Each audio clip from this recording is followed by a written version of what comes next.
नमस्कार.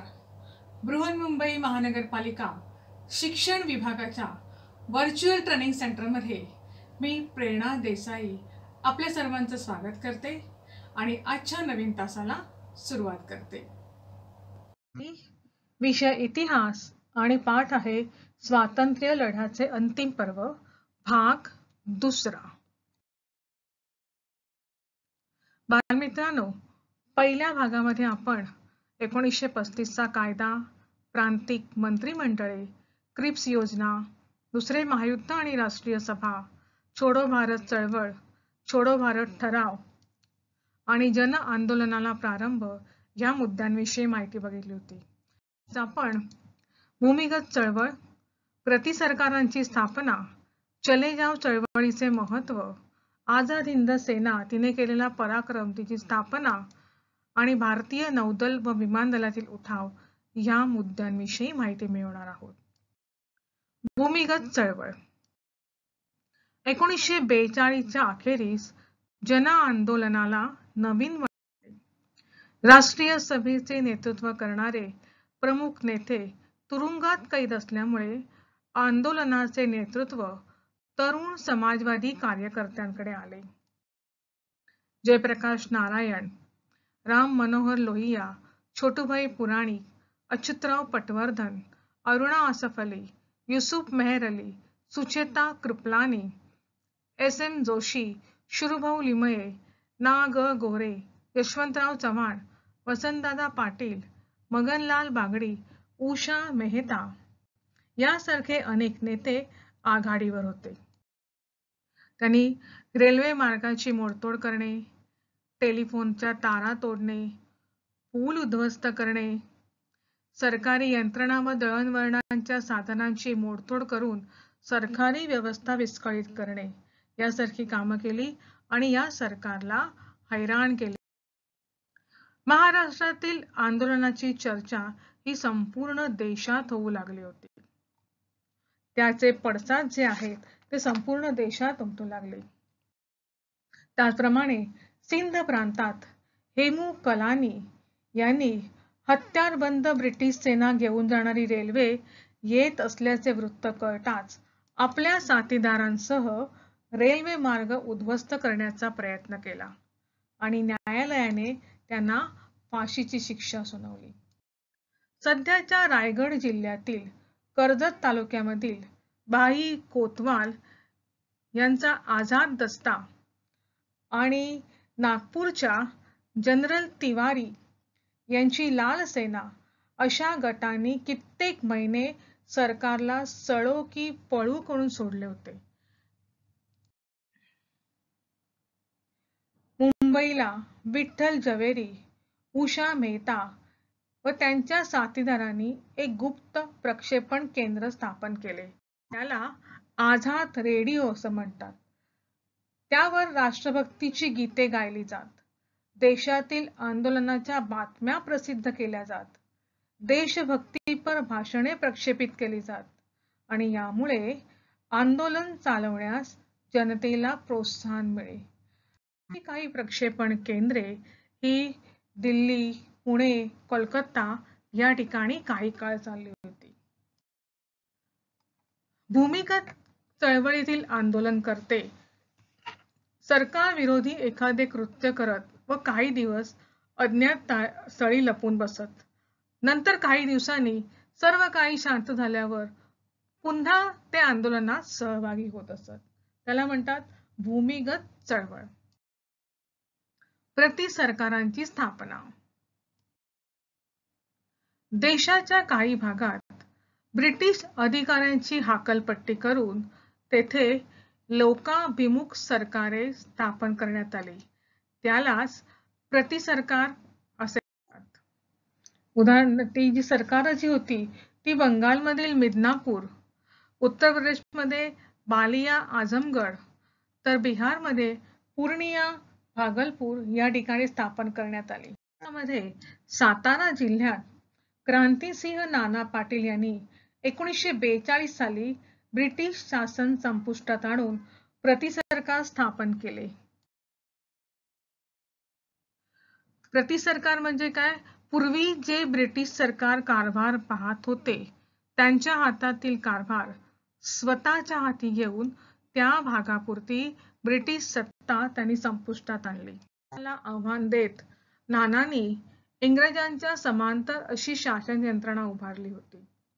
आपुला आपण करू कारभार हे सूत्र त्यांनी 1942च्या चलेजाव चळवळीत प्रत्यक्ष अंमलात आणत प्रतिसरकार ही कल्पना प्रत्यक्षात उतरवली.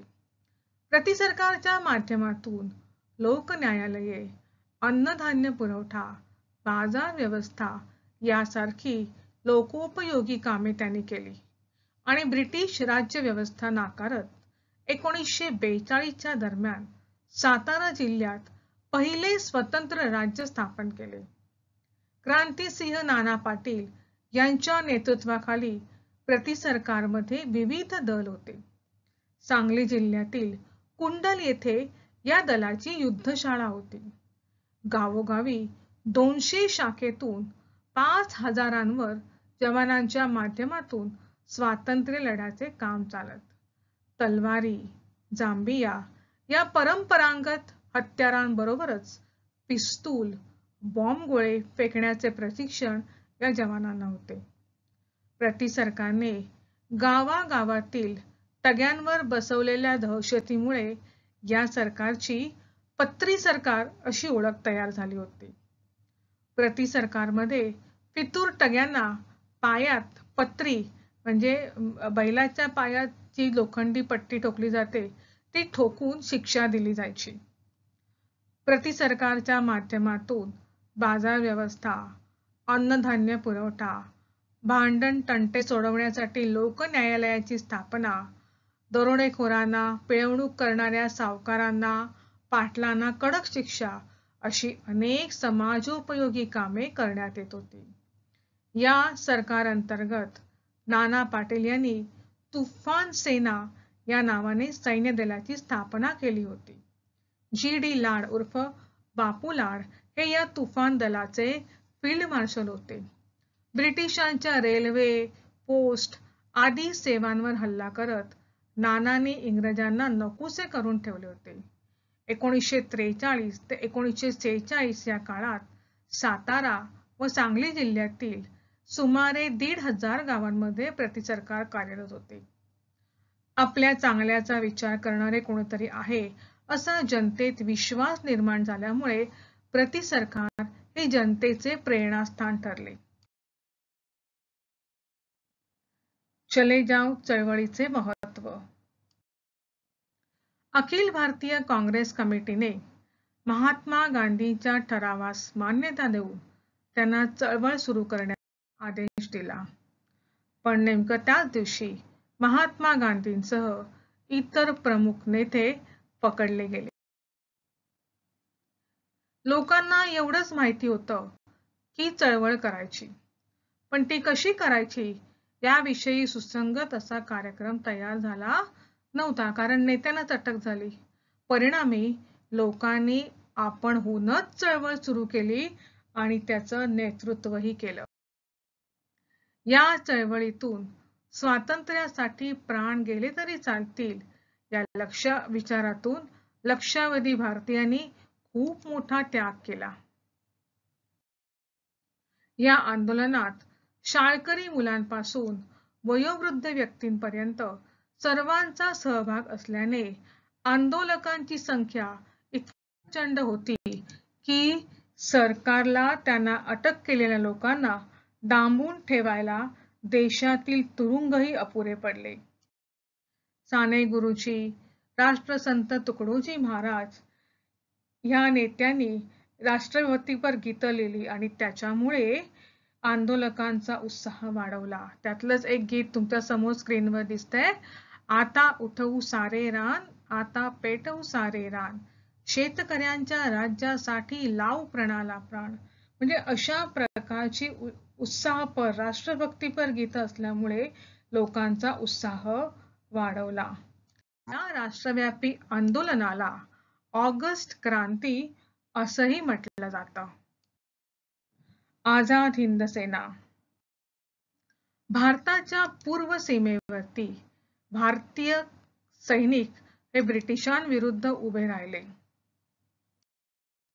हे सैनिक होते आझाद हिंद सेनेचे आणि त्यांचे नेते होते नेताजी सुभाषचंद्र बोस. सुभाषचंद्र बोस हे राष्ट्रीय सभेचे महत्त्वपूर्ण नेते होते. त्यांनी 2 वेळा राष्ट्रीय सभेचे अध्यक्षस्थान भूषवले.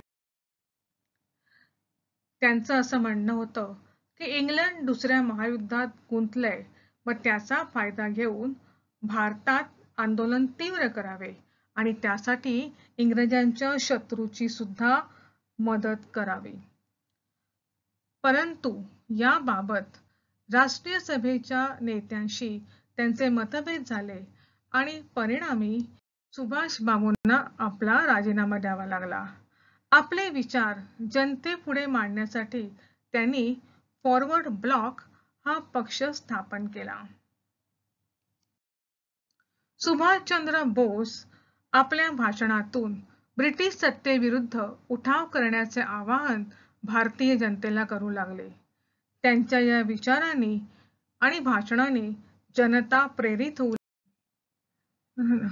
त्यामुळे सरकारने त्यांना बंदिवासात टाकले. तुरुंगात सुभाषबाबूंनी प्राणांतिक उपोषण सुरू केले आणि त्यामुळे त्यांच्या जीवाला धोका निर्माण होण्याची शक्यता असल्याने शासनाने त्यांना मुक्त करून त्यांच्या घरी नजर कैदेत ठेवले. पण जानेवारी 1914 मध्ये पेशांतर करून त्यांनी स्वतःची सुटका करून घेतली आणि ते काबूल मॉस्को मार्गे एप्रिल 1941 मध्ये जर्मनीला पोहोचले. तेथे त्यांनी फ्री इंडिया सेंटर स्थापन केले. त्या फ्री इंडिया सेंटरवरून जर्मनीच्या बर्लिन रेडिओ केंद्रावरून त्यांनी भारताच्या स्वातंत्र्यासाठी जनतेने सशस्त्र लढ्यात भाग घ्यावा असे आवाहन केले. रासबिहारी बोस यांनी हे 1915 पासून जपानमध्ये राहत होते आणि त्यांनी नेताजींना जपानमध्ये आझाद हिंद सेनेची स्थापना. सुभाषबाबूंना जपानला बोलवून घेणारे रासबिहारी बोस हे 1915 पासून जपानमध्ये राहत होते. आग्नेय आशियातील देशप्रेमी भारतीयांना संघटित करून त्यांनी इंडियन इंडिपेंडन्स लीग नावाची संघटना स्थापन केली. आग्नेय आशियातील ब्रिटिशांच्या ताब्यातील प्रदेश जिंकले. तेथे ब्रिटिश सैन्यातील हजारो भारतीय सैनिक आणि अधिकारी जपानच्या हाती लागले. युद्धबंदी झालेल्या भारतीय सैनिकांची एक पलटण कॅप्टन मोहन सिंग यांच्या मदतीने रासबिहारी बोस यांनी तयार केली आणि तिला आझाद हिंद सेना असे नाव दिले. पुढे सुभाषचंद्र बोस यांनी आझाद हिंद सेनेचे नेतृत्व केले. 1943च्या ऑक्टोबरमध्ये नेताजींनी सिंगापूर येथे आझाद हिंद सरकार स्थापन केले. त्यामध्ये शाहनवाज खान, डॉक्टर लक्ष्मी स्वामीनाथन, प्रेमकुमार सहगल, जगन्नाथ भोसले, गुरुबख्श सिंग धिल्ला या सारखे प्रमुख सहकारी होते. कॅप्टन लक्ष्मी स्वामीनाथन या झाशीची राणी महिला पथकाच्या प्रमुख होत्या. नेताजींनी भारतीय जनतेला सांगितलं कि तुम मुझे खून दो मैं तुम्हें आजादी दूंगा और केवल खून ही है जो आजादी की कीमत चुका सकता है. आझाद हिंद सेनेचा पराक्रम. 1943-44च्या काळात जपानच्या सहकार्याने आझाद हिंद फौजेने ब्रिटिश फौजांशी अनेक ठिकाणी लढाया केल्या आणि प्रदेश जिंकून आपल्या ताब्यात घेतले. नोव्हेंबर 1943 मध्ये जपानने अंदमान निकोबार ही बेटे जिंकून ती आझाद हिंद सरकारच्या ताब्यात दिली. नेताजींनी या अंदमानला शहीद आणि निकोबारला स्वराज्य अशी नावं दिली. 1914 मध्ये आझाद हिंद सेनेने म्यानमारमधील आराकानचा प्रदेश मिळवला. आसामच्या पूर्व सीमेवरील ठाणी जिंकली. त्या काळात आझाद हिंद सेनेला जपानकडून मिळणारी मदत बंद झाल्याने इन्फालची मोहीम अर्धवट राहिली. मात्र प्रतिकूल परिस्थितीतही आझाद हिंद सेनेचे सैनिक नेटाने लढत होते. पण याच काळात जपानने शरणागती पत्करली. सिंगापूरहून जपानला जात असताना त्यांच्या विमानाला 18 ऑगस्ट 1945 रोजी अपघात झाला आणि त्यातच त्यांचे निधन झाले. या पार्श्वभूमीवर आझाद हिंद सेनेला शस्त्रे खाली ठेवावी लागली. अशा रीतीने आझाद हिंद सेनेच्या लढ्याचे रोमहर्षक पर्व संपले. पुढे आझाद हिंद सेनेच्या अधिकाऱ्यांवर ब्रिटिश सरकारने राजद्रोहाचा आरोप ठेवला.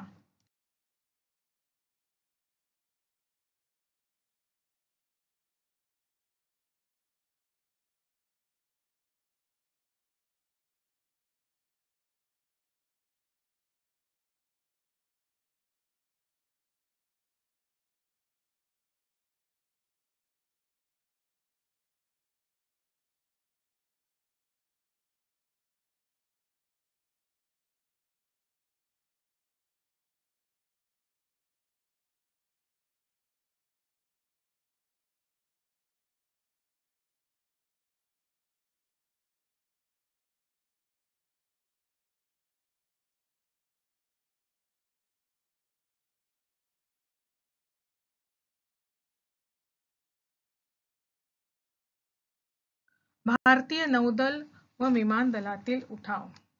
सेनेच्या प्रेरणेतून नौसैनिकांमध्ये व वायुसैनिकांमध्ये ब्रिटिश सत्तेविरुद्ध असंतोष निर्माण झाला